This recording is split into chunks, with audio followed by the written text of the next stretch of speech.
There we go. Okay. So, hey folks, my name is Austin Unruh, and let's see if I can get to the right slide here.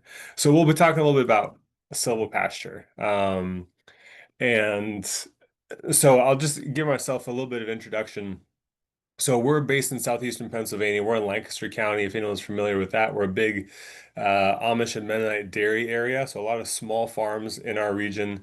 To date, we've worked with about 60 farmers to do silvopasture projects. We have about 800 acres that we've worked with. Most of our farms are pretty small. Average farm around here that we work with is probably anywhere from 40 to 150 acres. So they're pretty small operations in our area. Um, and we've been doing tree plantings in pastures since about 2020. And we are at this point the biggest silvopasture company in the country, but we're not talking, there's not a whole lot of competition, unfortunately, because I want a whole lot of other service providers out there. Because what we've found is there's really a lot of folks that are interested in doing this if you can make it easy. Like for folks who are already grazing, already running livestock out on pasture, it just makes sense to have trees for shade and then for additional feed and all the other benefits that trees can bring. So we've found that it's really not all that difficult to get people interested in having trees. It's more of a how do we make this make sense for my farm and for my operation. So I'll give a little bit of introduction to silvopasture for folks here. So what is silvopasture? Let's focus on that first. So it's really just the combination of forages, livestock, and trees. It's those three elements, and you can combine them in any number of thousands of ways that you can combine those three elements, depending on your goals, depending on what farm you have, and the context that you're in. So broadly, there's two different ways to get silvopasture. One is to take an existing woods and thin down the trees to create a more open space and allow forages to grow and sunlight to get down to them. The other one is to take an open pasture and plant trees in it. And that's the route that we have taken for the most part. Largely, that's dependent on our context. We are in an area where land goes for 30 to $50,000 per acre. So people don't really let their land grow up in brush. Everything has been farmed here for the last 300 odd years, and it's been plowed, and there's not a whole lot of trees remaining where it can be farmed. So mostly what we're doing is we're planting trees into existing pastures. There's a lot of opportunity for figuring out how to do a good thin silvopasture. There's, I think, a really significant need for foresters, people who know how to work with timber, who know how to work with livestock and forages and get forages established. Because there's real upside for a thin silvopasture, but it takes someone who knows what they're doing in order to make it all work out well. But anyway, our focus has been on planting trees into pastures. The largest example in the world of silvopasture system at scale is the Spanish dehesa, and folks might be familiar with the Iberian hog and the Iberian ham because that is about the most expensive meat in the world. It's right up there. I think I've been told that Iberian ham goes for about $100 a pound, and this is acorn finished ham run on this area in Spain where you have it's about 10 million acres. So if you go to like Google Maps and you zoom in on any portion of Spain, there's a good chance that you'll see this on just a super huge part of the country. So there's two different types of oaks that they grow there in Spain. So one is called the holm oak, and it's primarily for the acorns, and the other one is the cork oak, and they harvest the bark off of that every so many years, and that's where we get corks off of. So it's a system that's been around for I think over 1,000 years, and very widespread and produces very high quality meats. I'll also say that there's no reason that we can't have something similar to this. They're able to do this in an area with rainfall from like 15 to 25 inches a year, and most of that comes during the winter. Like it's not even coming during the growing season when the plants need it the most.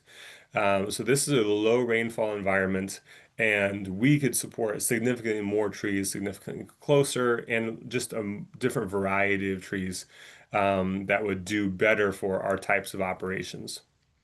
Um, Here in the US, we used to have a savanna. It was our oak savanna, so we had our own oak savanna.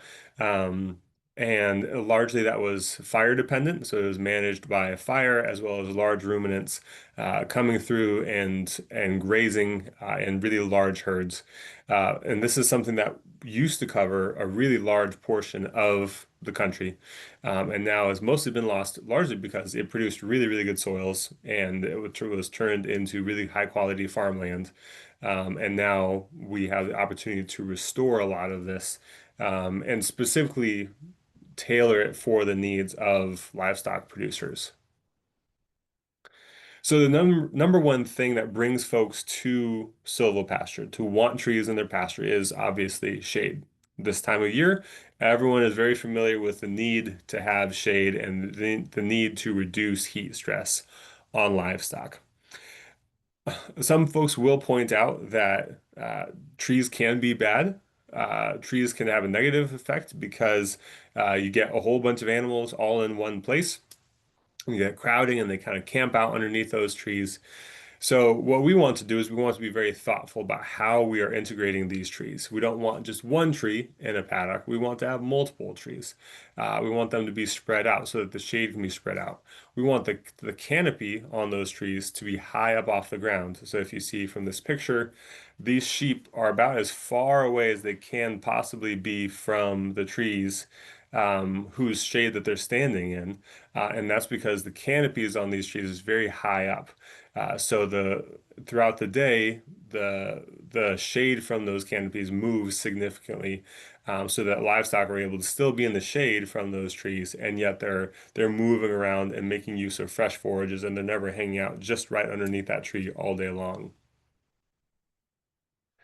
I think the second most common reason, and probably the economically the most important reason to integrate trees into pastures, or the highest return on your investment that you can get, is winter feed.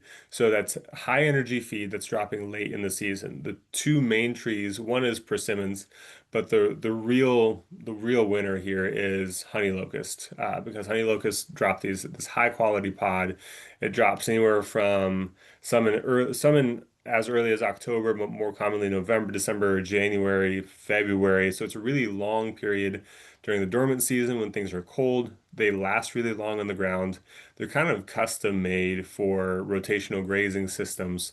And the energy inside of those pods is able to provide a good supplement to the high protein forages that are available during that time of year. And we will get to the importance of genetics and having the right genetics of honey locust, not just any honey locust, because genetics matter a whole lot when it comes to that tree.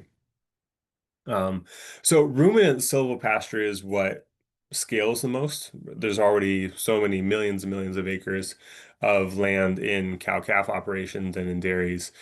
So that's very simple to integrate. What I see as having the highest upside of silvopasture is pastured pigs and pastured poultry, but particularly I think pastured pigs has the highest upside just because uh, with poultry, there's the added challenge of you needing to provide more protection for them. They also don't roam quite as far as pigs are able to roam on their own. So I think pastured pigs has a really, really significant upside, especially in terms of the dollars per acre difference that you can make with the feed coming off of these trees. So we can be integrating trees like mulberries, like persimmons, like oaks, like chestnuts, hickories, all kinds of things that can, like hogs eat just about anything, right? And we can be selectively choosing trees that are going to drop at times of the year and in certain places in our pastures that we want them to drop in order to provide a very significant supplement of our feed costs. And I think that's why it has the highest upside compared to ruminant silvopasture, is because with ruminants, what you're offsetting is relatively inexpensive hay compared to the cost of corn and soy, and particularly for those folks who want to do organic or non-GMO, or they want to do corn-free or soy-free, and we get into the higher cost feeds, and the nice thing is that these tree crops can all be managed organically, and they're free. Once the trees get established, the feed is free, and so you're able to raise very significantly reduce the cost of feed going through the livestock. And then poultry, like I said before, and our chickens are not domesticated from prairie chickens. They're domesticated jungle fowl. Like that's where they want to be. They don't really want to be out in the wide open. Anyone who's raised chickens on pastures knows that they're always on the lookout for hawks and for birds. They want to be under shelter. They want to be, whether it's a coop or a hay wagon or a tree or a shrub. They want to be somewhere where they have cover over top of them. So we can provide that, and we can make it easier for them to roam and make use of their pasture. But then we can also provide feed that's going to reduce their feed costs, that's going to create incentives for them to move around more and actually make use of the pasture that they have access to. Now, there's fewer things that they can eat. So, like a hog can eat all kinds of different things. The list of feeds that or tree crops that a chicken can have is significantly less. Turkey is somewhere in the middle. But this has quite a significant scale of applicability as well, both in kind of a rotational system as well as a fixed barn system. In a fixed barn system is really nice because they typically don't use much of the outdoor space. And if you want them to roam, you really need to provide cover. And that's something that many of those fixed barn systems are lacking is cover to incentivize the birds to get out there. So that's something that we can quite readily do with silvopasture. So uh, I think it's valuable. It's worthwhile to go over some of the economics, like talk about how much feed that these trees can provide and can drop. And the best resource that's out there is a book called Tree Crops by J. Russell Smith. It was written back in the 1920s. And at that point, this gentleman, J. Russell Smith, went all around the US and all around the world, looking at how different cultures were using tree crops, particularly for livestock feed, because this was in the days right before the Dust Bowl. He wanted to see how can we use trees in a systematic, economical way to support farms. And especially those that are supporting livestock operations, and then we can really build commodities around, not just uh, niche crops for people to eat, but trees that are really going to feed livestock on a very significant scale. So I'll just read this. Is that Mr. James C. Moore, farmer of Auburn, Alabama, writes, I never weighed my pigs at the beginning and close of the mulberry season, but I think I can safely say that a pig weighing 100 pounds at the start would weigh 200 pounds at the close. Three-fourths to the mulberries is a safe calculation of the gain. I have had the patch about 18 years bearing. I planted my trees just 32 feet apart, and now the branches are meeting, and I have about 40 trees.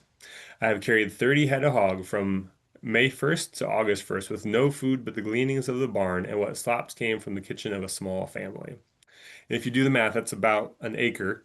If they were putting on 75 pounds of gain times 30 head, that's 2,250 pounds of live weight gain per acre.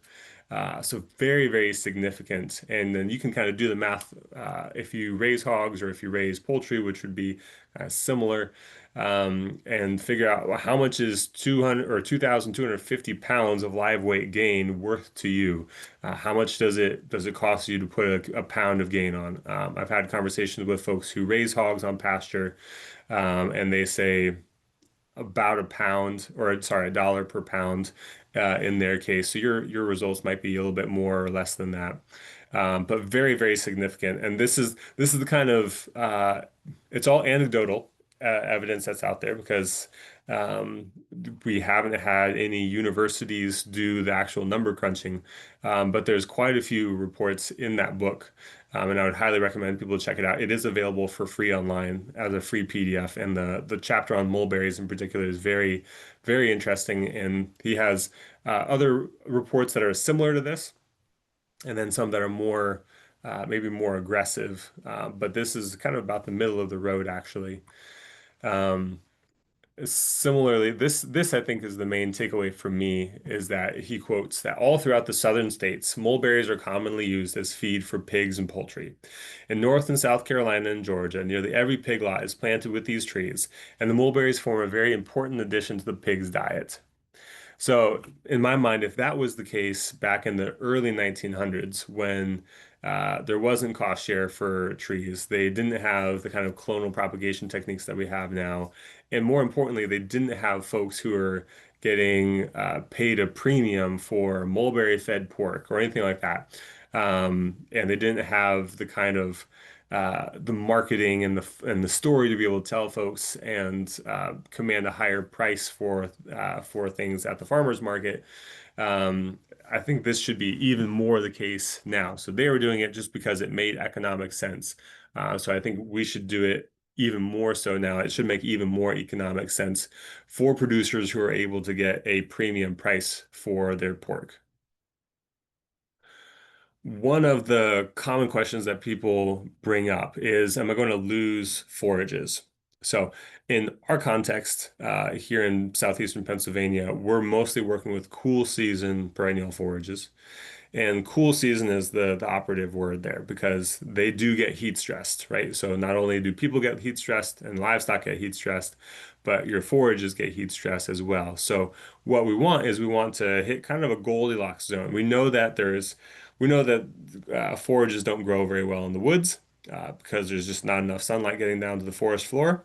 And so we don't want to create a woods. We want to create more of an open pasture or an open silvopasture, because when it's completely open and there's no shade at all, then our forages are more likely to get heat stressed and go into the summer slump.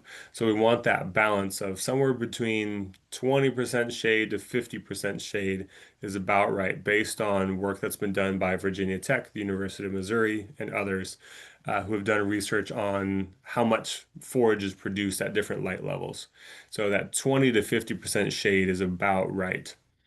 What they have also seen is that you tend to get some shift in forage production. So a little bit less forage production during the spring and more during the summer, which works out nicely because most farmers have plenty of forages available in the spring and then not enough in the summer. So it's kind of a nice shift. They also tend to see a little bit earlier spring green up and a little bit stronger growth into the late season. One of the things that we've noticed on some of our older plantings is that if there's a drought, the forages that do the best are the ones that are in the morning shade, where the dew is able to settle in nicely, and able to give the trees sometimes their only access to water that they have for weeks on end. So that's something that we're starting to notice on some of our older plantings. So for me, silvopasture is really about resilience. It's about being able to withstand all kinds of things that are being thrown at your farm, at your operation. So whether it's too hot or too cold, you have an answer for that. If there's too much rain or too little rain, you have an answer for that again, and you're able to reduce the amount of stress that you're under with a drought.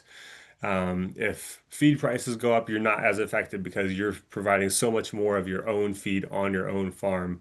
High cost of ag land is another one where it's really, really hard to cash flow land with a farm these days. But if you can produce more on your existing land base and you don't have to go out and buy another farm and expand your acreage in order to increase your productivity, if you can increase the productivity on your land and reduce your costs at the same time, that's oftentimes a much better investment than buying more land.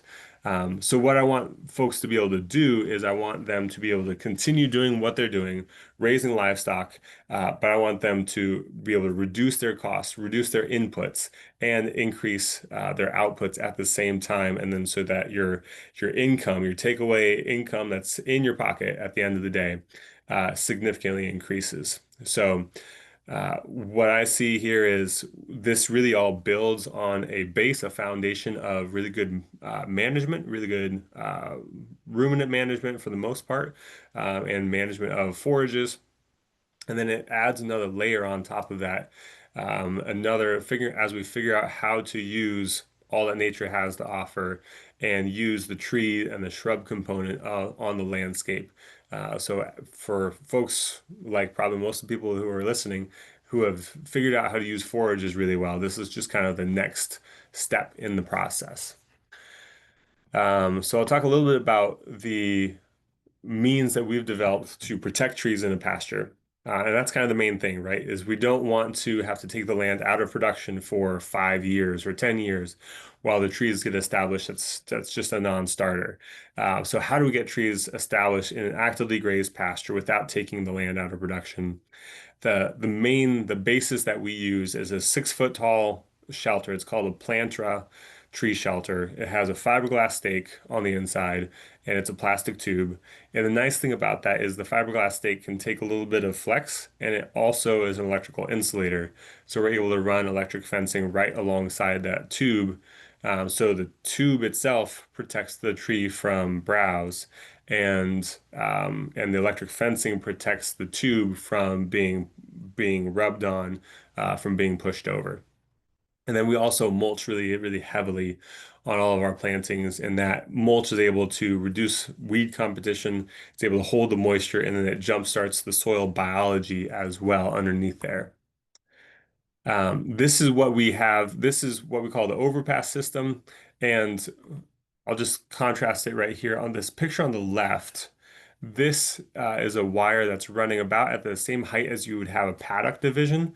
And that works really nicely if you want that row of trees to be a semi-permanent paddock division.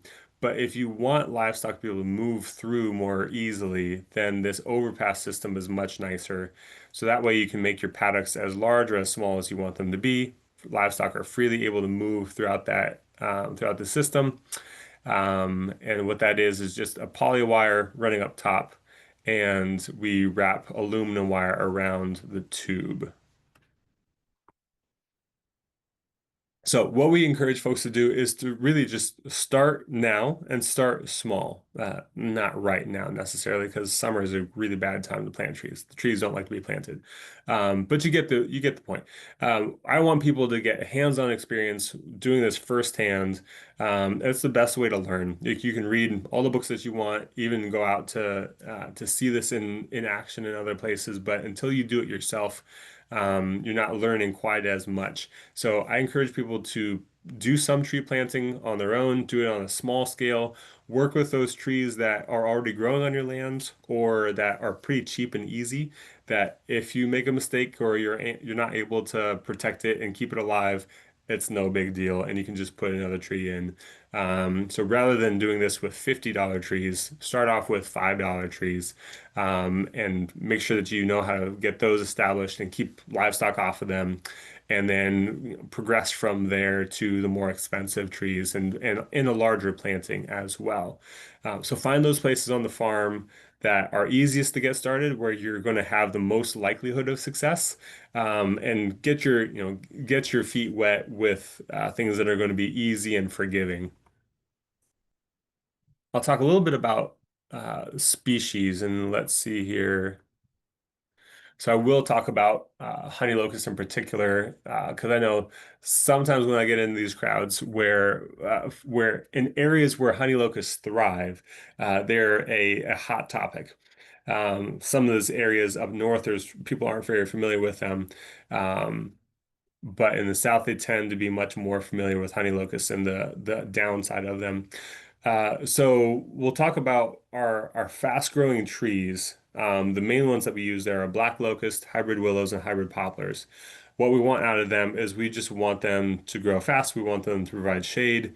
With black locust, we're looking for timber, potentially looking for like a pollinator tree that's going to provide a lot of feed for bees as well. But those are typically trees that we're going to consider to be a shorter term tree on our farms. We're not going to keep them around quite as long.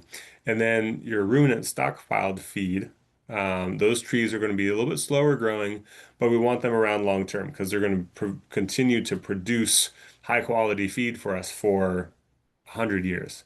So the honey locust and the persimmon. So the main challenge with a ruminant uh, s- feed, ruminant feed tree is that in a rotational grazing context, the livestock need to be there in order to make use of that feed, right? So it's one thing if it's a continuous grazing and the livestock always have access to the tree, and then if you have, let's say, apples dropping, then the livestock can just camp right underneath those trees and eat the apples. And that's nice and easy. But if you have cattle on, let's say, a 30 or 40 day rotation, and the apple drops on day one and they're not back until day 40, those apples are going to be gone. So for ruminant systems in a rotational grazing context, we want trees that are going to drop things that are going to last a long time. So for persimmons, that's a little bit more challenging, especially our earlier dropping ones. Like persimmons will drop as early as August, especially in the South. You're probably going to get earlier drop than we do here. Um, and they're going to drop all the way through January, February, depends on the cultivar. There's some really late dropping cultivars out there. So for a ruminant system, I would really err towards the later dropping persimmons. Um, but like I said earlier, honey locusts are really, really well suited for this because they drop late. Their pods don't break apart very easily. Um, so with honey locusts, the genetics matter a lot. And particularly what we don't want is we don't want thorny trees. With honey locust, persimmons, and mulberries, each of those has male and female on different trees. So we only really want trees that are going to be that are females, right? So we only want trees that are going to yield and provide additional feed on our farms if we can help it. There's some value in putting seedlings out there, but if we can have double the productivity, we might as well. So that's why we're working on clonal propagation of each one of those. And for honey locust, one of the criteria for us is that the trees that we're putting out there have to be thornless. So one of the things that we are now at finally with our nursery is we have access to trees that we planted back in 2020 and 2021 that are now developing pods. So those were seedling honey locust trees that now are 15 feet tall. And we have about 100 out there across a couple different farms that have pods on them. So we can go to those trees and say, this tree is 15 feet tall. It's got no thorns on it. It's got pods of certain qualities. We know it's going to be a female. We know it's going to yield pods that are roughly this quality, and we'll keep watching them for the next couple of years to really be able to evaluate these trees. Um, but over time, what we'll be able to do is we'll be able to take propagation material off of those trees and be able to guarantee, look, this came from a tree that was thornless, that had pods that were 35% sugar, that, and then over time, we'll be able to see does it yield annually? Does it yield biennially where it goes up and down? Does it yield um, does it drop its pods early or late? All those things are what we're going to be able to tell from these trees that are finally now bearing on some of our earliest sites. So that's something I'm very excited about, and will really allow us to up the game when it comes to having relatively inexpensive clonally propagated honey locust as well as the mulberries and persimmons that we've been working on. So for pigs and poultry, like pigs in particular, they have so many different things that they can eat. There's tons of options. Mulberry is really critical because it's the thing that drops the earliest. So in the fall, you're just spoiled for options. You got persimmons, apples, pears, plums, chestnuts, oaks, hazelnuts, hickories, all kinds of stuff that's dropping over that time period for hogs. But during the early summer, it's really a much smaller selection. For us, we figure on mulberry starting to drop right around June 1st. And then for some cultivars, they're dropping for 3 weeks, 4 weeks, and then they stop. Other ones, like I have one outside of my house that's called Illinois Everbearing, and that's dropped for at least 2 months now. And it still has some small green fruits on it. So I anticipated that it'll drop for another week or two. Um, so that's kind of what we're looking at for pigs and poultry. And then for income, if you want to have trees that are going to provide an additional income stream, chestnuts is kind of the main one, as something that is it's a reliable producer of something that is well known. Chestnuts roasting on an open fire, particularly for farms that have people out and they do events. I think it's a great option. Or if you already have a market outlet for your meat, then I think you can add these tree crops to it. I think it would be great to have farms out there that have these kind of seasonal draws to bring in people and do a chestnut roast or do a hazelnut festival or pawpaw festival or whatever. Things that are kind of seasonal, they're unique, they draw people in, no one else has this. And then while they're in, let me sell you some beef, let me sell you some pork or some chicken as well that I'm also raising on the farm. So they're really neat ways to interact with people. Um, and then, so hazelnuts is an interesting one. I think most people are familiar with those. Yellow bud hickory is one that folks are starting to use as like a native uh, olive oil substitute. So the yellow bud hickory, also known as bitternut hickory, you can press them. The bitterness in the nuts does not go into the oil. It stays in the shell, or it stays in all the shell and the nut meat. And what you're left with is a high quality oil that can replace olive oil. And it's kind of a unique crop. And it seems that it really does have opportunity to scale if the economics are right. So I don't necessarily recommend it for people to go whole hog on that, but for people who are interested in playing around, it's an interesting tree crop. And if if the markets don't end up being good, the cattle and hogs will eat it. And then other trees for native biodiversity as well. So, someone mentioned that I should talk a little bit about silvopasture on leased land, because it is really hard to cash flow land, to buy it yourself, and leasing is a fantastic option. But it's a little bit challenging with silvopasture because you should not be making long-term investments with your own money into land that you don't own, at least that unless you have really, really secure access to that land. Um, so if you want to develop silvopasture on leased land, it can actually work out really nicely if you can find what drives that landowner, and especially if you can get paid by the landowner to plant those trees. So, for landowners, like oftentimes what drives landowners or why people want to own land in the first place is hunting or having access to wildlife and having a place that they can get away to and they're surrounded by nature. And so having a well-developed silvopasture can really fit into that.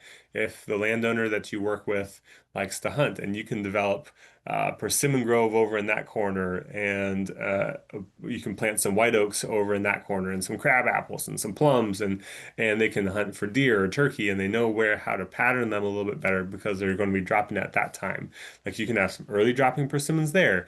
And then some persimmons are going to drop over archery season, and then over rifle season, and that kind of thing. Like that gets really interesting for a landowner. And if you can get paid to do this, all the better, because it can be a nice side hustle, a seasonal work that you can do, similar to what we do, our tree planting services. I was actually on a call earlier today with folks from Virginia Tech. Virginia Tech is they're overseeing a grant for tree planting in silvopasture, and it covers Tennessee, Virginia, and North Carolina. So if anyone is interested in that, it's called Assets. So ASSETS is the grant. I think there's information about it online. If someone wants to look that up and see if there is information on that.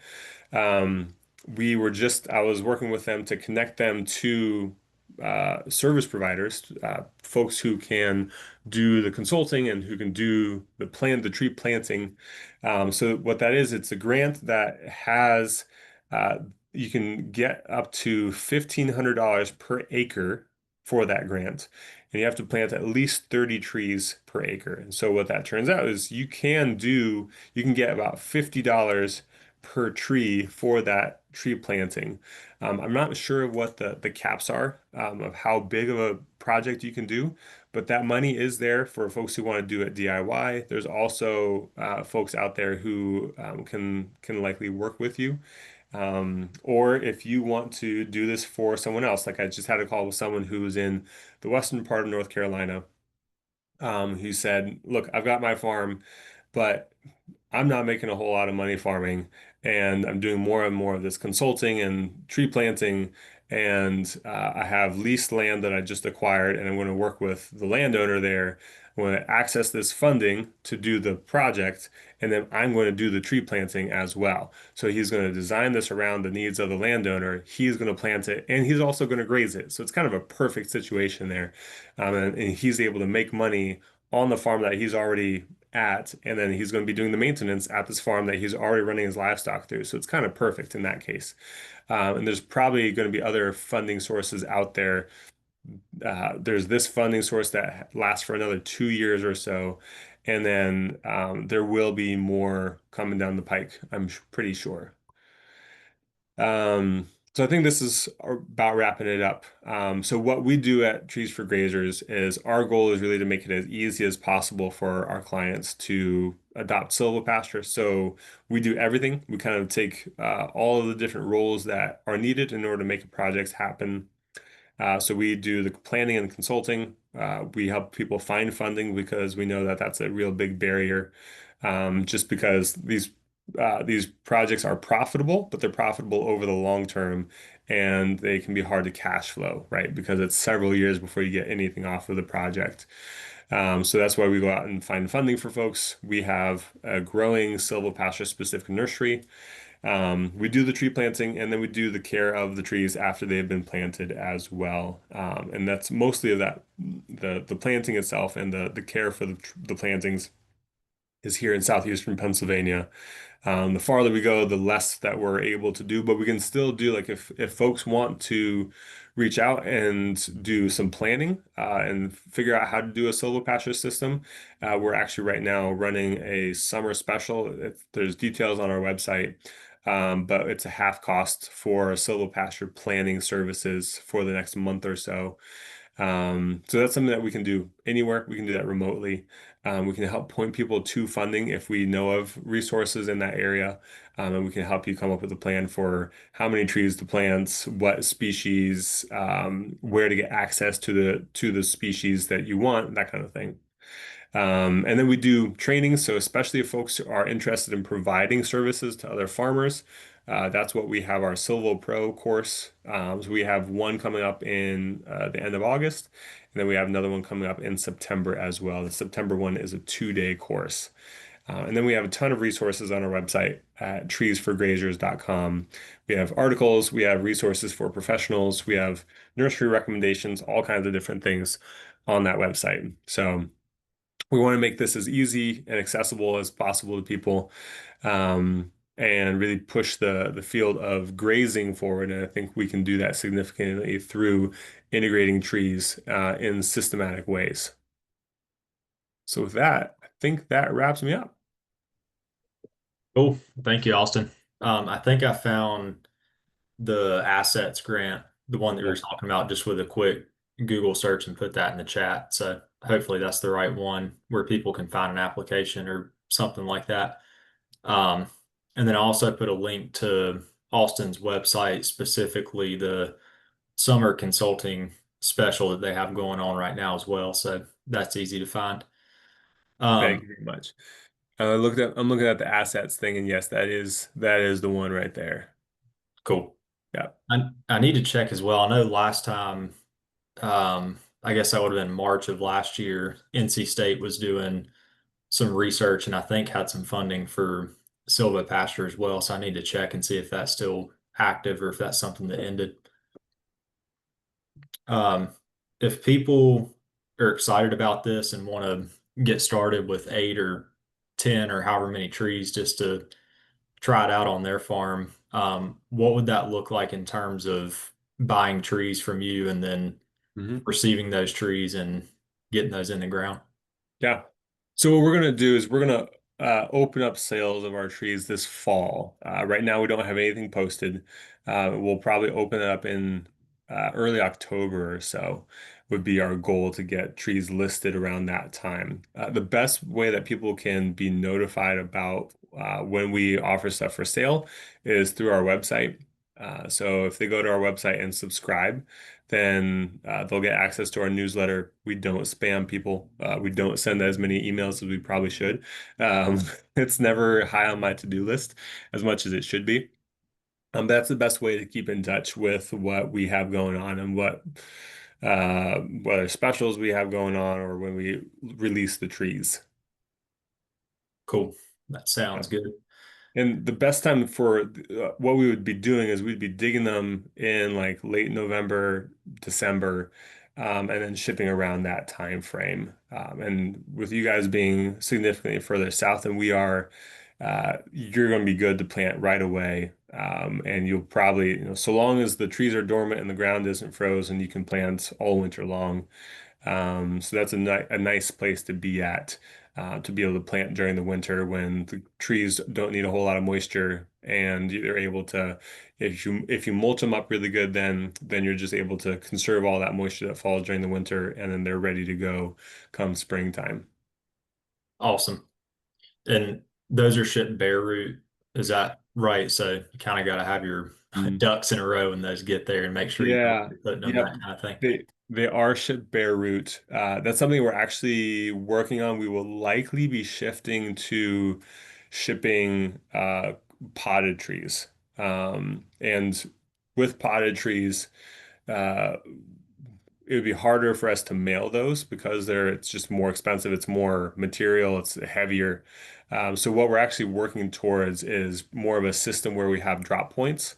So like we would want to have a drop point in Eastern North Carolina and working with maybe with a group like you guys to have one or two drop points where we can send a truck and we can send 200 trees here and then 300 trees there. And then people can come and pick up their trees, and then they're potted, so they're just a little bit less challenging to handle. The bare root, they're good so long as you keep the roots moist and you don't let them dry out. But it is just easier to handle potted trees.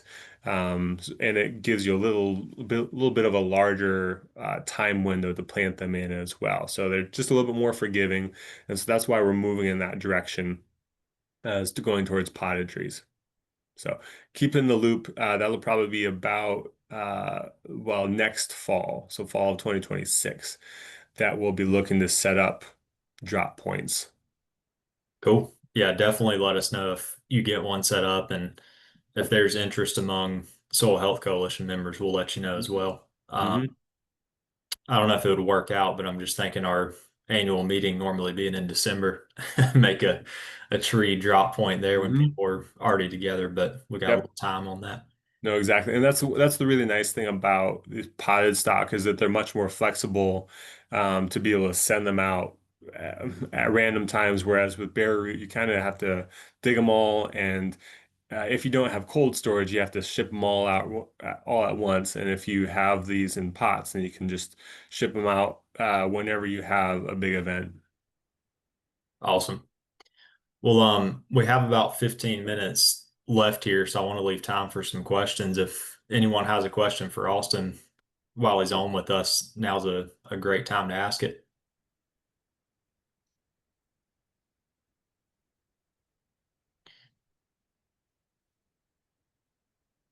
Hey, Karen, you have a question?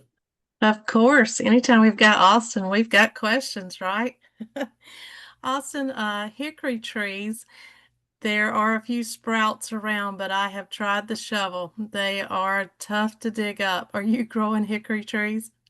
We are not growing hickory trees. What we'll probably look to do is partner with a nursery to grow out our stock that's also growing hickory trees. That would be my goal. Um, and then be able to offer those when we're offering the other stuff that we grow. Hickories are a challenge. There's just no way around it. They are more challenging to grow. They're a taprooted species. They don't like to be transplanted nearly as much as like a mulberry. Like a mulberry just they grow crazy. Whereas hickories are significantly more challenging to work with. So you just need, there's a good bit more patience required whenever you're working with a hickory, with your oaks, other taprooted species. We don't do a whole lot of them, partially because we want to see more success. I will say with an oak and a hickory, any of your slower growing trees, we've found it's really nice to start with a larger tree, just because they grow so slow anyway that we want a little bit of a head start. So if we can get a 3, 4, 5 foot tall tree, it's really nice. I see a question on silvopasture and horse pastures. Um, Horses, we generally stay away from horses because they're more challenging, particularly because they're tall. So the height of the horse makes it more challenging to get trees established. Now they don't rub as much as a cow, but I think the key with horses is unfortunately just fencing off a larger section so that they stay away. You can do like an 8 foot tall tube, and we've done that. I'm not convinced that I want to do it again because it's a really, really tall tube, and then the tree is likely to come out very, very wonky out of that really, really high tube. So probably what you just want to do is you want to keep the horses further away. The challenge with fencing out a large portion of like a strip where you have where you're not letting livestock in is that forages grow up in there. So you're losing production out of that strip, and then you're also gaining a chore that no one wants to do, which is mowing or weed whacking in that area. And usually folks start with the best of intentions and say, I'm going to go out there, I'm going to weed whack in July.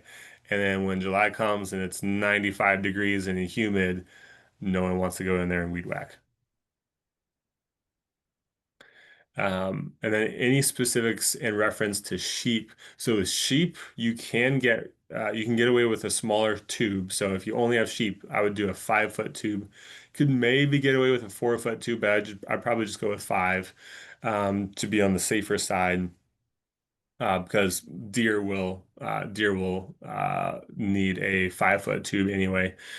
Um, so you can get away with a smaller tube. Otherwise, it's not significantly different. With sheep, I would put more emphasis on trees for fodder, and that's something that we really didn't discuss. But whether it's willows or poplars or black locust or basswood or linden trees, sheep and particularly goats are going to like that browse or that tree fodder more than your cattle will tend to. And being able to browse up is particularly valuable for them. So that could be trees that you're cutting above browse height and then just cutting them routinely above browse height and dropping that forages, or you can manage these in blocks so that every once in a while you're running the sheep through a block of whether it's like a high density willow block or other species like a dwarfing willow or something. And I see the comment on thinning a silvopasture for horses, and that seems like a much easier bet with horses, given that they're not going to browse 30, 40, 50 feet up. I like that.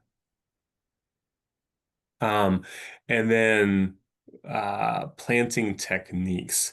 I don't know the Ellen White planting method. James, if you want to share what the Ellen White planting method is. So yeah, Ellen White is one where she has a hole that's 3 foot by 3 foot and 3 foot deep, and then you put so many minerals. You put a like a pipe or something like that that's covered so that there's air in it and all that kind of stuff. It's pretty extensive, but anybody that I know that's ever used it, they said it started fruiting like years ahead of time. Huh. But I'm asking because North Carolina Forestry has a tree program. I just ordered 100 black locusts. These are all seedlings now, but Hmm. 100 black locust, 100 bitternut hickory, 100 white oak, and 200 mulberry. And so Hmm. that's a lot of planting. And I'm just wondering, do you just go out with an auger, put in a hole? how far down do you go? Because the way I understand it, these are going to be maybe 2 feet tall. Yeah. So I'm nervous about, should I put them in the ground, let them get bigger, then dig them out and start planting them out in pastures? Because I got certain areas that I have cattle, horses, and everything on, and then I got areas that, other than, wild game, which the dogs kind of keep off, I can put them out there. So Mhm. I'm just, trying to figure out how am I going to put in 500 trees Yeah. as easy as possible and with as much success as I can get out of it. I myself would not go with the 3x3 method and minerals and all the things. I'm going to look it up, but that seems like a little bit overkill, at least compared to what we do. So we typically anymore we go out with an auger. We use a 12-inch bit, and we go about 12 inches deep. And especially for the stuff that you're going to be planting, that's going to be more than enough. And we don't amend the soil. If you did a soil test and we found that you were lacking on something uh, pretty significantly, then maybe yes. But what we do is we just put it right back in the soil that we got it from or that we dug up. I think mulch is probably the most critical thing, so that you're able to uh, conserve the moisture right there, and you're jump starting the soil biology, especially those trees. They want a more fungal soil, and they want to be able to make those mycorrhizal associations. So that's going to be valuable for your trees. So I think what we do is about 10 gallons, so 2 5-gallon buckets worth of mulch around every tree, and I think that's a really, that's a critical part of this process.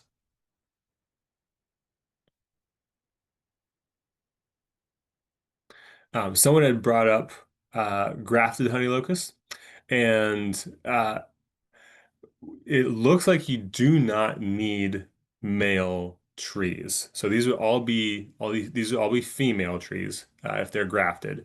And I just asked the one of the he's a professor at the University of Missouri who did his doctoral thesis on honey locust. And I asked him, do you need male trees in order to set pods? And he wasn't actually sure. Honey locusts are a little bit challenging. They're what scientists call polygama dioecious. So they're mostly male or female, but some trees have both on them. I have from the conversations that I've had with folks, it does not seem like you need a male in order to set pods. You do need a male in order to set seed, but we actually don't want the seeds. So, what I would do is I'd probably plant like a couple seedling trees and see. What I do need to do is I need to do some testing. I need to like bag up certain female flowers when the trees flower and see and just so that nothing pollinates them and see if they still accept pods. Because I don't know if anyone knows the answer to that really, which is surprising given that we're 2025 and this is not a very complex question, or it shouldn't be a very complex question for honey locusts. But from all that it looks like for me, from what I've seen, is that you probably do not need a male.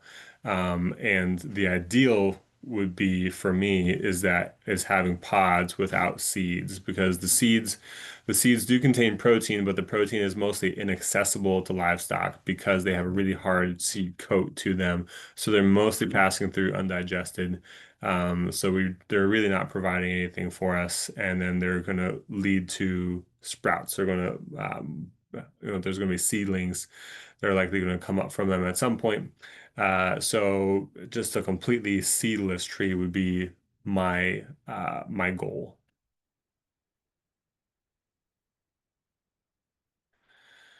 So do I have a reference for preferred soil conditions or nutrients for a species of trees to be able to analyze soil tests for planting or for planting? I would look that up species by species. Thankfully, the trees that we use most are pretty low maintenance. So, like chestnut is one, we don't use it all that often, but that one has a particular suite of soil characteristics that it wants. It wants full sun, it wants well drained, and it wants acidic soils. But for like honey locusts can take acidic or alkaline. They can take wet. They can take dry. I've seen them in swamps. I've seen a honey locust submerged by a foot in a lake, and it still was doing perfectly fine. And I've seen them on ridge tops. Persimmons are similar. They can do really, really well in a whole variety of soils, and mulberries. Mulberries are also going to be similar. I was at the beach last year, and there was this gradient of vegetation coming up on the beach. So first you have like beach grasses, like dune grasses, and then you had like beach plum after that, and then some conifers, and then you had mulberries. And the mulberries were 100 feet from the shore. So they were doing quite well in very, very sandy soil. They'll also take much heavier soil. So each one of these is quite easy to work with. The only one that I can think of, like your willows, want it wet. They don't want it dry. Um, and they're all quite forgiving. James, real quick before I forget, what was the forestry program that you mentioned that you got your trees from? You're muted, James. I'll check my email and post that on here real quick. Okay, cool. I don't know when those are being delivered, but it sounds like you're gonna have your hands full for a couple months.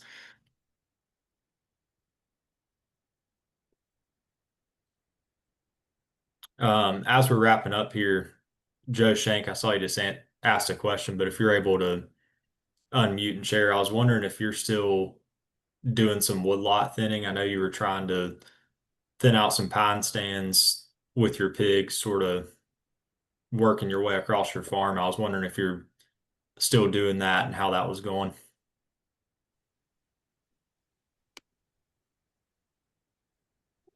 Yeah, we're so in our context, we're on a long-term lease. Um, so we run into some of those issues, figuring out how to make things financially viable. So we do thin a lot of woodlot. We never have quite gotten to silvopasture. Um, but I guess the biggest takeaway we're learning is we need hogs for sure as a substitute for fire.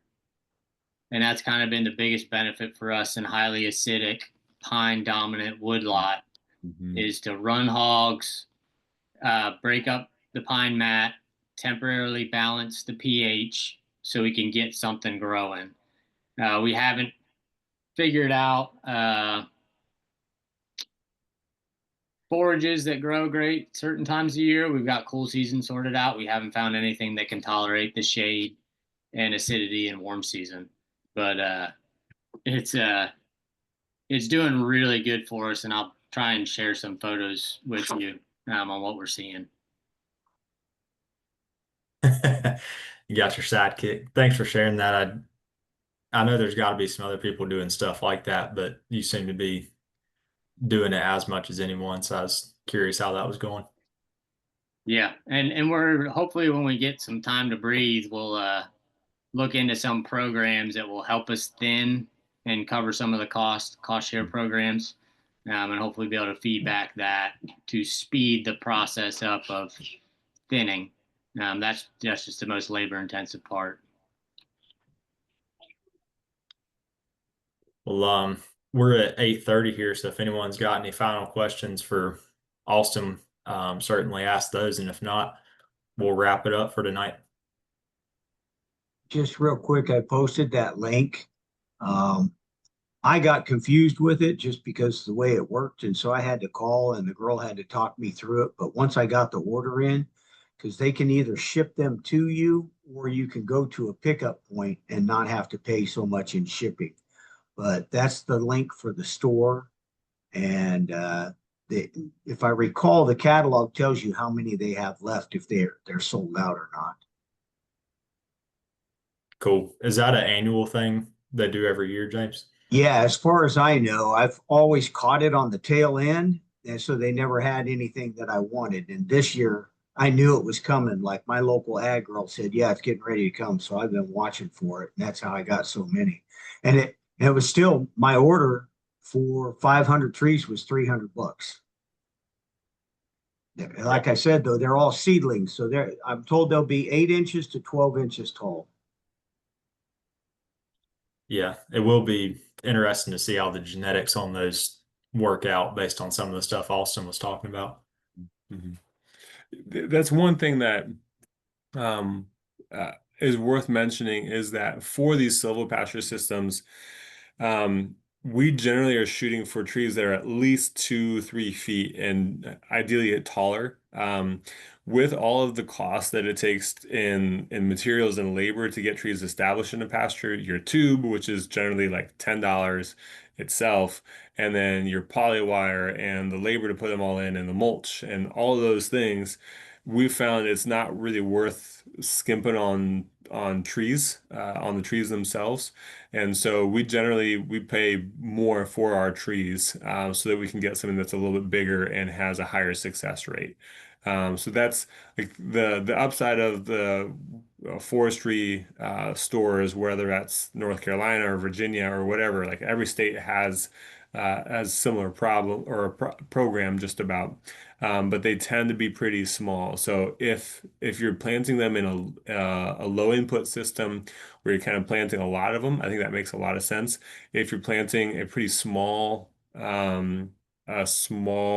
density of trees, then it makes a lot of sense to put a little bit more effort or a little bit more cost into each one of those trees so that you get something that is less likely to kick the bucket and then having to replace it because going and replanting is much less efficient. It's more labor to go and replant them because you don't have a nice system to it anymore. So that's one thing that we recommend to folks is to um, have a nice tree that they're putting in the ground just to up their chances of success. Makes But sense. that might be a case if you have pots and potting soil, you might want to pot those up for another year. I probably wouldn't plant them in the garden. You can, but it's just going to be a challenge to dig up. But if you have like a 3 gallon pot that you're able to pot them up and take good care of them for a year, and then put them out when they're 4 feet tall, that can be a nicer way to do it. Karen, what you got to round us out and finish us up here? Just backing Austin up. He is absolutely correct. Trying the tubes that he provided for the trees that we got, as well as the support stakes, that makes it all worthwhile. And then knowing that you're using quality genetics, that means that you've got a higher success rate. So if we do set up a tree drop when we have for the annual meeting, count me in. I will place an order and order the tubes, the stakes, and the little twisty ties because that does make the projects so much more successful. Thank you, Austin, for coming tonight and for all of your sharing your experience so that we can be successful in this. You bet. Happy to talk and do these presentations anytime. Austin, do you have an answer to Joe's challenge there? That's a good way to end it. I have not prototyped a hog-proof tree tube yet. A buddy of mine in Missouri has. What he's done is he's used that overpass system that we have, and then he's wrapped it around the tube. And then what he's done is he's taken some aluminum wire and he's taken it to three fiberglass stakes right around the mulch. So they're probably 2 feet apart from each other in a triangle. And then he's run it around like twice. Around that triangle of fiberglass stakes real close to the ground so that they can't mess with the mulch right around the tree. And so far, like he was able to do a good job. I was just out there visiting him and he had his hogs in there about 10 days when I saw him and they hadn't messed at all with any of those systems. They disturbed some of the areas in the pasture, but they hadn't messed at all with those tree tubes. So it is more expensive, you got more materials in it, but if you're gonna be running hogs in an area with trees, they are likely to do some damage if you don't protect those trees. So it seemed like a good and cost-effective enough way to do that. Sounds good. Well, Austin, we appreciate you joining us. And if you're back in North Carolina, let us know. And we'll definitely have to talk about a tree drop. And if anyone on here is interested in doing a tree drop, I think the annual meeting may be a good opportunity to do that. So we appreciate it, Austin. Thank you. Absolutely. Thanks for having me. Have a good one. Good night, everybody.